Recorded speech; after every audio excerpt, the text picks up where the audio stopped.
तो अगर मौका मिलता है सरकार में जाने का, विधानसभा में पहुंचने का, तो मैं पहले दिन अपने घर के बाहर एक बोर्ड लगाऊंगा कि गिफ्ट कल्चर बिल्कुल ख़त्म, और तमाम दलालियों को, इनको मैं ख़त्म करने का काम करूंगा। और तमाम गरीब तबके को एक मैं ये विश्वास दिलाऊंगा कि वो जब भी हमारे पास आए तो अपना बेटा और अपना भाई समझने किताबें पढ़ते हैं। तो नेहरू जी का एक लेडीज़ ने कॉलर पकड़ लिया था, तो उसने बोला कि भी मेरे को अभी पूरे देश को आज़ादी मिली, मेरे को क्या मिला। तो नेहरू जी ने एक बात बोली थी कि आप पहले किसी अंग्रेजी अफसर का हाथ नहीं पकड़ सकते थे और आप आज देश के प्रधानमंत्री का हाथ पकड़ रहे, तो आपको ये चीज़। नमस्कार दोस्तों, मैं हूं मुस्कान। आप देख रहे हैं हरियाणा न्यूज़ 18। सबसे पहले तो मैं आपको बता दूं कि जैसे कि आप सभी जानते हैं, चुनावी माहौल जो कि बहुत ज़्यादा चल रहा है। सभी नेता जो कि है अपने अपने चुनाव की तैयारी कर रहे हैं। विधानसभा के चुनाव की बढ़ चढ़कर सभी नेता जो कि है तैयारियां कर रहे हैं।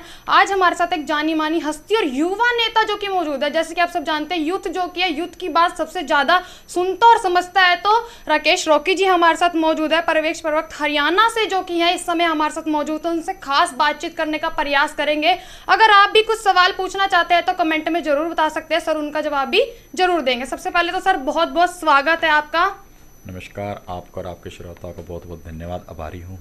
सर आप युवा नेता हैं, यूथ के लिए जो कि आप, मेरे को लगता है कि बहुत ज़्यादा सोचने वाले, आने वाले टाइम में कांग्रेस पार्टी की तरफ से जो कि आप है लगातार जो कांग्रेस पार्टी है योजनाएं चला रही है, उसके बारे में क्या कुछ कहोगे? देखिए, कांग्रेस पार्टी के अंदर एक अपार संभावनाएं हैं युवाओं के लिए, और मैं सबसे ज़्यादा इंस्पायर होता हूँ श्री राहुल गांधी जी की सोच से, जो उन्होंने एक नारा दिया था कि डरो मत। और इस देश के अंदर जहाँ नफरत और एक भाईचारे को तोड़ने वाली विचारधारा देश के अंदर मजबूत हो गई थी, तो राहुल गांधी जी ने एक देश को रास्ता दिखाने का काम किया, जिसमें मोहब्बत की दुकान, भारत जोड़ो यात्रा। तो उन्हीं चीज़ों से इंस्पायर होकर हज़ारों लाखों युवा आज कांग्रेस पार्टी को ज्वाइन कर रहे हैं और उनके हमारे संघर्ष में शामिल हुए हैं। तो उसी कड़ी में एक मैं हूं, और मुझे कांग्रेस पार्टी में बतौर प्रदेश प्रवक्ता कार्यरत करने की मैंने एक भूमिका निभाने की कोशिश की है। और उसी प्रकार से अब हरियाणा का विधानसभा चुनाव आ रहा है, और बहुत हज़ारों युवाओं की वजह से हरियाणा का लोकसभा चुनाव बहुत मजबूती से लड़ा कांग्रेस पार्टी ने, और आने वाले विधानसभा में हम क्लीन स्वीप करने जा रहे हैं। क्या सर पार्टी आपको टिकट देगी? अगर पार्टी आपको टिकट देती है तो क्या आप विधानसभा का चुनाव लड़ेंगे? मेरी इच्छा है मैं चुनाव लड़ूं विधानसभा का, और ये इच्छा इसलिए भी मैं जाहिर करता हूं कि तेलंगाना के अंदर आदरणीय श्री राहुल गांधी जी ने और खड़गे साहब ने एक फिल्टर किया था कि 50% जितनी टिकटें थी वो युवाओं को दी थी, और वहाँ से एक अपार समर्थन कांग्रेस पार्टी को मिला था और कांग्रेस पार्टी की सरकार भी बनी। जब वहाँ पे सरकार बनी तो एक मुख्यमंत्री भी एक युवा को बनाया गया। तो इसी तरीके से आपने हरियाणा लोकसभा के अंदर भी देखा कि 3 सीटें युवाओं को समर्पित की गई थी, और 3 सीटें लोकसभा चुनाव के हरियाणा में लड़े। हमारे पैरेलल में कई पार्टियां भी चुनाव लड़ी थी, उन्होंने युवाओं को बढ़ावा नहीं दिया, और स्पेशली महिलाओं को बढ़ावा नहीं दिया। तो कांग्रेस पार्टी इस बारे में बहुत सोच विचार करके हर तबके को, हर वर्ग को अपना प्रतिनिधि और रिप्रेजेंटेशन रखने का काम कर रही है। सर आप एक युवा हैं, तो एक युवा की बात बहुत अच्छे से समझता है। जैसे कि आप जानते हैं, जो बच्चे हैं, जो युवा है, हमारा यूथ है जो भारत का, वो सबसे ज़्यादा बाहर जा रहा है। जैसे ही बच्चे 12th करते हैं हमें बाहर जाना है, जो भी बच्चे 12th करते हैं हमें बाहर जाना है, क्योंकि बेरोजगारी बढ़ती जा रही है, नौकरियाँ ही नहीं है, तो बच्चे क्या करें? मैं आपकी बात का एक जवाब भी ये भी देना चाहूँगा कि मुझे भी विदेश में जाने का मौका मिला, और नॉर्थ अमेरिका के अंदर बहुत अच्छी कंपनी में मैं जॉब करता था। लेकिन वहाँ जा कर के मैंने एक बात देखी कि अगर पूरा देश का हमारा टैलेंट ही अगर विदेशों में आ जाएगा तो हमारे देश के पास बचेगा क्या। ये सरकारों की नाकामयाबी रही है, नाकामियाँ रही हैं कि वो किसी भी तरीके से युवाओं को रोज़गार देने में फेल रहे। और हरियाणा ही नहीं, पूरे देश के अंदर तमाम पेपर लीक हो गए, जिसकी वजह से युवा बेरोजगारी की तरफ धकेला गया। 10 साल पिछले भाजपा ने राज किया, 34% बेरोजगारी हमारे प्रदेश में रिकॉर्ड की गई, जो कि एक हरियाणा के लिए सोचने का विषय है कि हमारा एक नेशनल कैपिटल दिल्ली के लगता एरिया है, हम नेशनल रीजन के अंदर हमारा काफ़ी हरियाणा आता है। अगर हमारे पास बेरोजगारी है तो दूसरे स्टेटों का क्या हाल होगा। तो इसलिए एक दिल के अंदर टीस थी कि हम अपने देश में जाएं और अपने देश के लिए काम करें, और मुझे कांग्रेस पार्टी ने मौका भी दिया। इस बात के लिए मैं बड़ा थैंकफुल रहता हूं कि मैं युवाओं के लिए काम कर सकूंगा।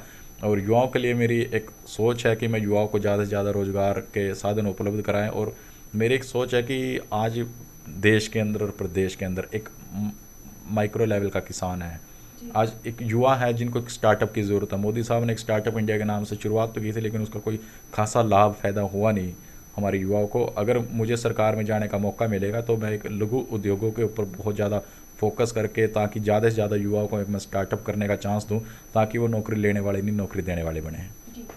तो जैसे चुनाव नज़दीक आ रहे हैं या अब चुनाव माहौल बन चुका है, तो जो बीजेपी पार्टी है वो नई नई योजना निकाल रही है। आपको पता ही होगा, नई नई योजना जो कि है वो निकाल रहे हैं। किसी भी चीज़ को, सिलेंडर को ले लो, प्लाट को ले लो, तो उसके बारे में क्या कुछ कहोगे आप? आपने मुझसे एक क्वेश्चन किया, भाई सिलेंडर और प्लाट को लेकर के योजनाएं वो निकाल रही हैं।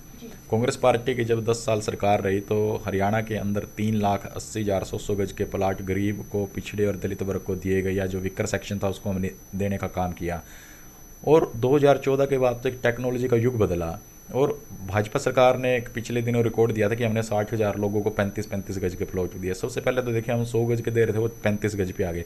हमने 3,80,000 लोगों को प्लाट देने का काम किया, वो 60,000 पे आ गए।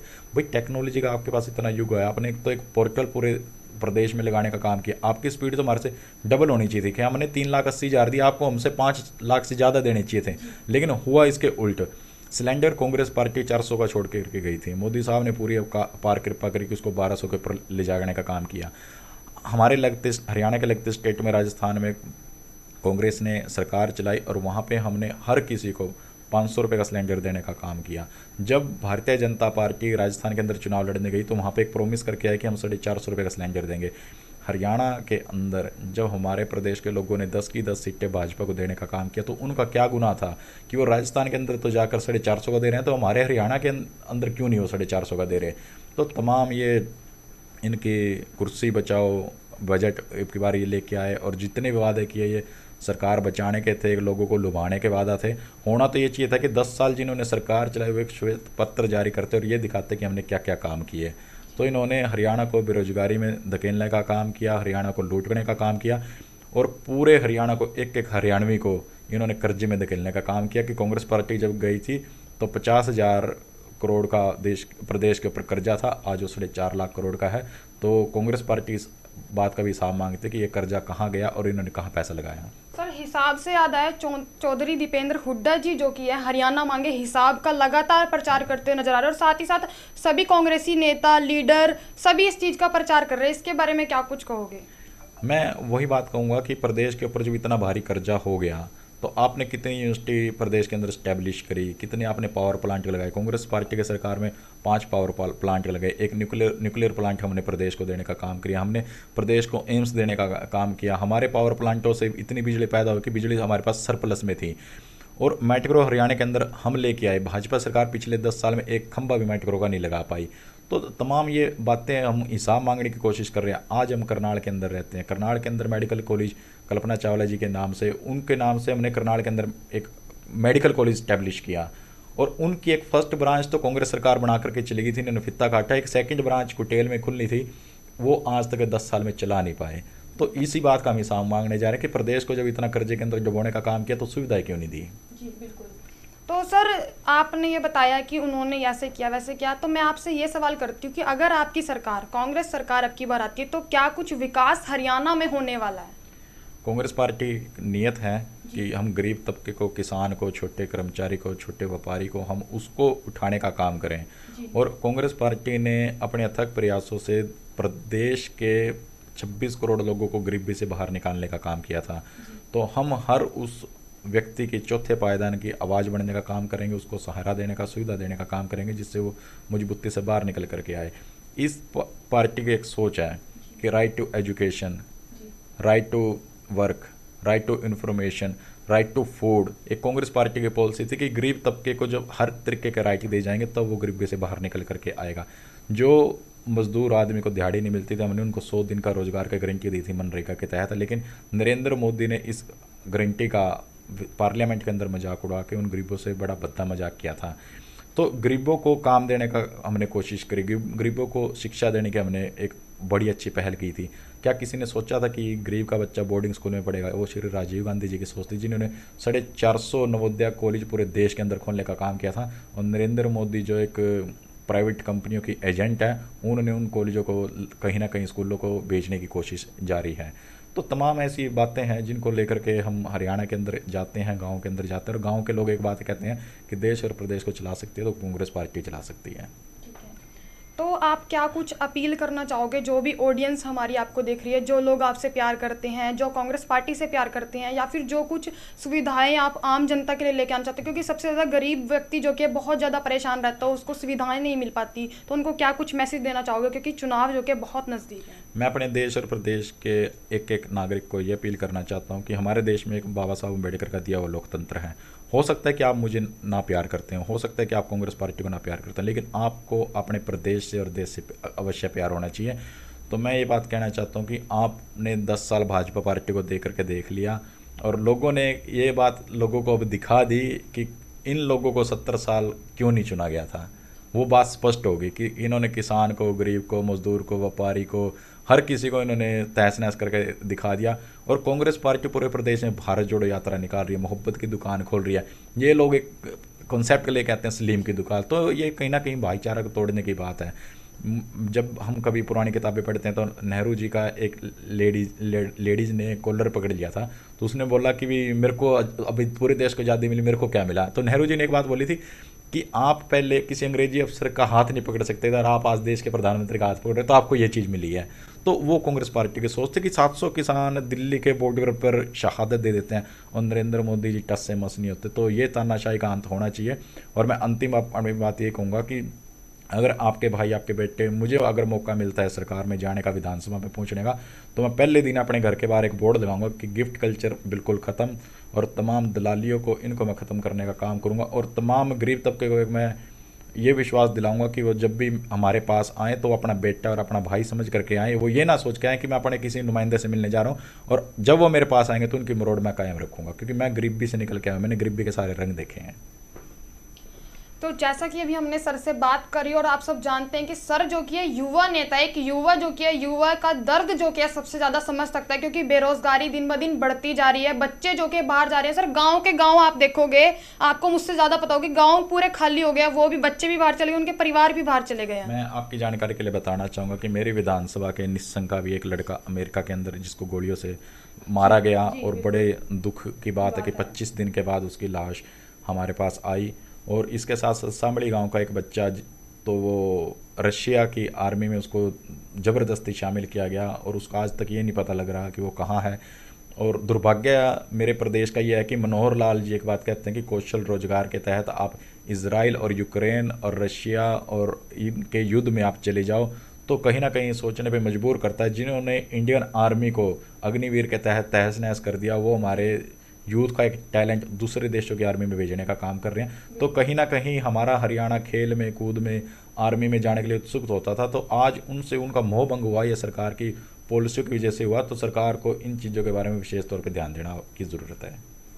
लगातार जो कि सुर्खियों में बनता आ रहा है, कुमारी शैलजा जी ने जो कि आपको एक गरीब परिवार से निकाल के पॉलिटिक्स में लेके आए, आपको इतना सपोर्ट करते हैं, तो उनके बारे में आप क्या कुछ कहना चाहोगे? देखिए, मैं जब 2020 के अंदर मुझे कोई पार्टी चुननी थी और कोविड के टाइम में हम घर में बैठे थे, तो राहुल गांधी जी का एक स्टेटमेंट आए थे कि डरो मत।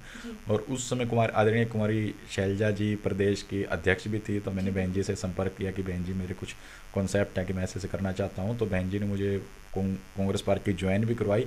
और जब भी मैं उनके पास जाता था तो अपने कुछ समाज के, प्रदेश के कुछ मुद्दे उनसे डिस्कस करता, तो वो मुझसे अक्सर एक बात कहती थी कि जब भी तू आता है अपनी मतलब की बात नहीं करता, पब्लिक की बात करता है। तो उन्होंने मुझे कहा था कि चल मैं तेरे को प्रदेश प्रवक्ता बनाती हूँ, जितने मुद्दे उठाने उठा। तो एक वो मुझे चांस मिला, फिर मुझे मीडिया में आके लगातार डिबेट्स में बैठने का मौका मिला, तो मुझे एक राजनीति तराशी गई।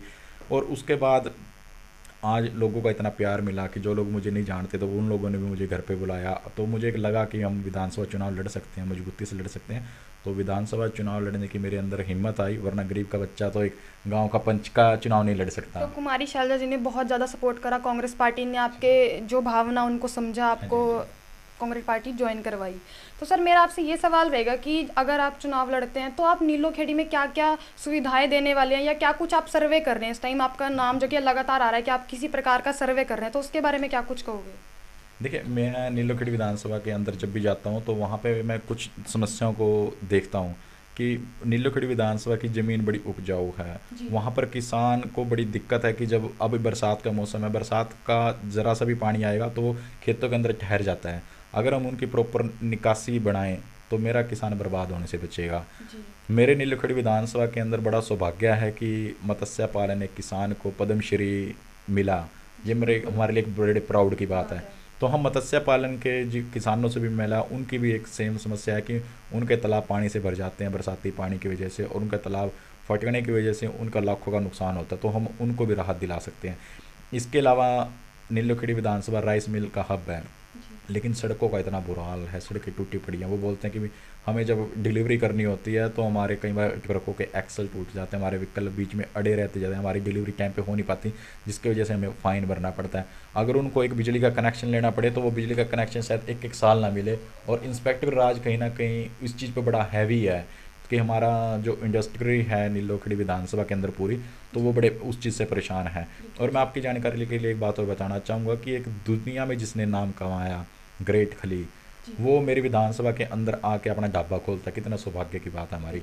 लेकिन सरकार पूरी व्यवस्था करती है कि वहाँ से मक्खियाँ ना जाएं, उसका ढाबा कैसे फ्लॉप हो। सरकारों की नीयत होनी चाहिए कि हम व्यापार को बढ़ाएं। जब हम व्यापार को बढ़ाएंगे तो हमारे पास बढ़िया टैक्स आएगा और हम गरीब आदमी को कुछ राहत देने का काम करेंगे।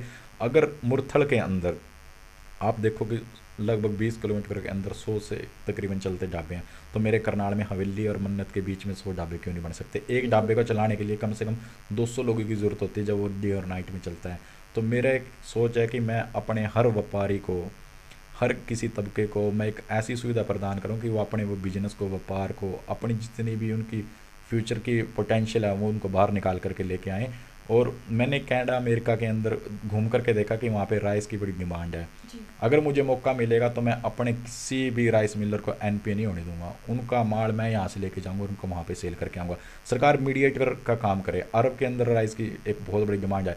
चाइना हमसे ज़्यादा राइस वहाँ एक्सपोर्ट कर रहा है, तो ये सरकार की खामियां है ना। अगर हमारी राइस इंडस्ट्री कहीं ना कहीं डूबती है तो इसका पूरे प्रदेश को नुकसान है। और एक मैं आपकी जानकारी के लिए एक बात और बताना चाहूँगा कि कांग्रेस पार्टी की सरकार में फरीदाबाद और गुड़गांव को ऐसा डेवलप और क्राइम फ्री सिटी बनाया गया था कि पूरी दुनिया की जो आईटी कंपनी थी वहाँ पर अट्रैक्ट होकर आई थी। लेकिन आज भाजपा सरकार की नालायकी है कि वो कूड़े के ढेर बन गए और वो वहाँ से मूव कर रही हैं। तो तमाम इन बातों को सोचने की ज़रूरत है कि स्मार्ट सिटी सिर्फ नाम की ना हो, आप उनको सुविधा दो, क्राइम्स फ्री उनको करके दो। तो मैं कहता हूँ कि हमारे देश में और प्रदेश में रोजगार पनपेगा और फ़ायदा मिलेगा युवाओं को, युवा विदेश जाने से बचेंगे। जी बिल्कुल।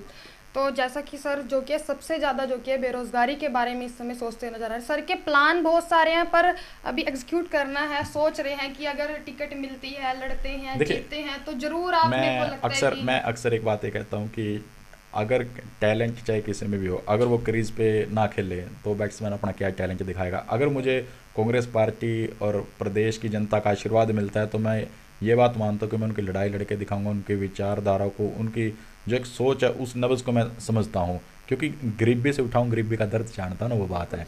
तो मुझे पता है कि किस किस स्टेज पे क्या क्या दिक्कत आती है। तो मैं इसलिए राजनीति के अंदर आया। मेरा पैसा कमाना अगर मकसद होता तो मैंने विदेश में बहुत अच्छा अपना सेटलमेंट कर ली थी, बहुत अच्छा मेरा वहाँ पे अरेंजमेंट था हर चीज़ आपको का। लगा कि जैसा मैं गरीबी से निकला हाँ जी, हाँ जी, हूँ हाँ जी। तो मेरे साथ के जो लोग हैं जो बेरोजगार है इस समय, उनके बारे में आपको लगा कि मुझे सोचना चाहिए, नीलोखेड़ी के बारे में जो वहाँ के लोग हैं उनके बारे में सोचना चाहिए। हाँ, मैंने करनाल के सबसे सस्ते स्कूल से निकल के मैं दुनिया के सबसे महंगे शहर में गया हूँ। तो मैंने ज़िंदगी के वो सारे मुकाम, एक सफ़र मैंने देखा है और ज़िंदगी के अगले मुकाम हासिल करने हैं। तो उन युवाओं को आगे आने का मौका देना है जिनके अंदर पोटेंशियल है। सर से अभी हमने बात करी। अगर आप भी कोई भी सवाल जो कि सर से पूछना चाहते हैं तो आप कमेंट करके बता सकते हो। और मेरी आपसे यही अपील रहेगी कि इस खबर को ज़्यादा से ज़्यादा शेयर करें, लाइक करें, कमेंट करें, ताकि आपकी ये खबर सभी लोगों तक जा सके। जैसे सर ने भी बताया, कांग्रेस पार्टी नई नई योजना जो कि ला रहे हैं, हरियाणा मांगे हिसाब का लगातार प्रचार भी करते हुए नजर आ रहे हैं। तो मेरी आपसे यही अपील, इस खबर को ज़्यादा से ज़्यादा शेयर करें, लाइक करें, कमेंट करें। बहुत बहुत धन्यवाद।